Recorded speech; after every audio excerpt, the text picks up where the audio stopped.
Hey guys, this is Eric from the Comic Shop. I'm here tonight just to talk about a few of my favorite things. I decided to take a bath while telling you the story. I know you much rather have Anna doing this than me, but do it. Anyway, a couple of things I'd like to talk about tonight is my first is my favorite series called Fables.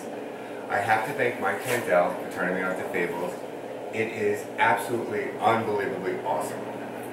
It is about Snow White, Cinderella, Prince Charming, Pinocchio, everybody that I grew up with and I love dearly.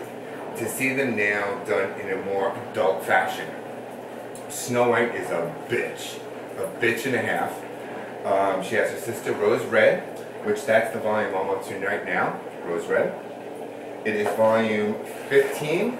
There is one more after this that I have to read to catch up. Thanks to the 52, I had to take a little hiatus from Fables, but now I can continue it. Cinderella's this badass secret agent. Snow White runs Fabletown in the beginning. Let's see, the big bad wolf is actually the sheriff of the town. And Prince Charming has been married 3 times to Snow White, Sleeping Beauty, and Cinderella, Mr. Rico Suave. As far as the whole story is that Fabletown, the Fable world, gets overrun by a dark lord, and they move into our world.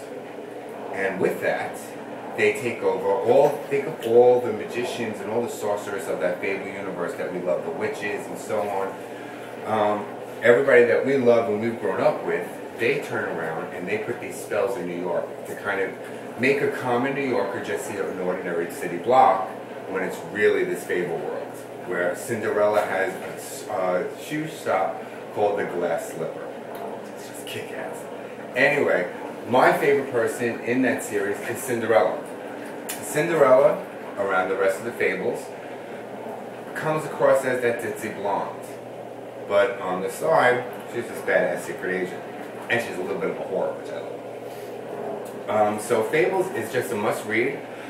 Bill Willingham, who has written the series, has won 14 Eisners.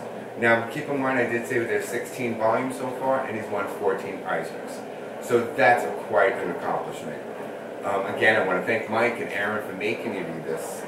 And so that's the first thing I like to discuss. The second thing I like to discuss is the White Lantern Corps. The White Lantern Corps is a group of mine at a comic shop. We meet the last Monday of every month. And right now we seem to be focusing on yoga. If you go to the Facebook page, the White Lantern Corps, you can read about the yoga instructor Lacey Amoeba. She is amazing. She kind of tries to wrap it all around nerd. Like she'll do like nerd music, the nerd theme music, and so on. She's she's funky, she's a lot of fun. And there was a couple of times that she did like a core workout that she kicked my ass. So yeah, so keep in mind that can happen. But she's a very good teacher. One of my favorite times that she did a class there was when we were doing distressing. Because it was the holidays and we're all stressed out from the holidays, so I called it distressing yoga class. And she literally, I was like beside myself, and she literally helped me distress. I felt relaxed, I felt good, I felt amazing. So that's another thing. So you should try it out. We ask for a $1 donation, or a $5 donation actually, but whatever you can give, it's really just to help cover costs for her to drive here. She does take time out of her day to come here. She has to get up early, but she is an amazing instructor. You would not be disappointed at all with her. The last thing I'd like to talk about a little bit is Avengers versus X-Men. Now, for you who know me, you know this is my girl, Jean Grey. Now, unfortunately, I don't believe it will be the return of Jean. I think it's going to be just the return of the Phoenix. The Phoenix Force. I don't know what happened to Jean, where she is, what she's doing. So I'm going to be, of course, I'm sure upset about this. It seems to be that the X-Men, the Phoenix comes back, and they're all like jumping for joy. This is their Messiah. You know, they've been waiting for this since Hope. And we all know that Hope is the Phoenix. We saw it in her eyes. They've been hinting about it for months, actually for years now. Since I started at a comic shop, they've been hinting that she's the Phoenix. Even that splash page at the end of the second comic, you show the big Phoenix fact and Emma Frost freaking out. So with that, the Avengers are not taking kindly to the fact that this god, this creature that likes to cleanse planets and cleanse worlds and destroy things in its wake, is here. So they're not too pleased. So I believe they want to stop it. They're going to do what they can to stop this Phoenix at any cost, which is only fair. I mean, I could understand. Now, it is seem to be hinting.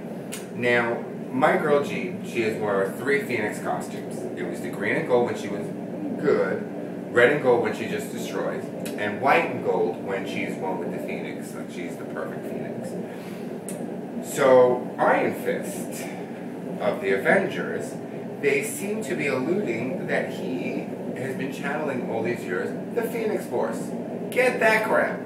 And not only that, they turn around, they try to sell me on his 3 costume changes are the same as Gene's. Granted, it is similar. He started off with green and gold, went to red and gold, and now he's in white and gold. So, okay, I'll buy it a little bit, but I don't think they were planning it all this time.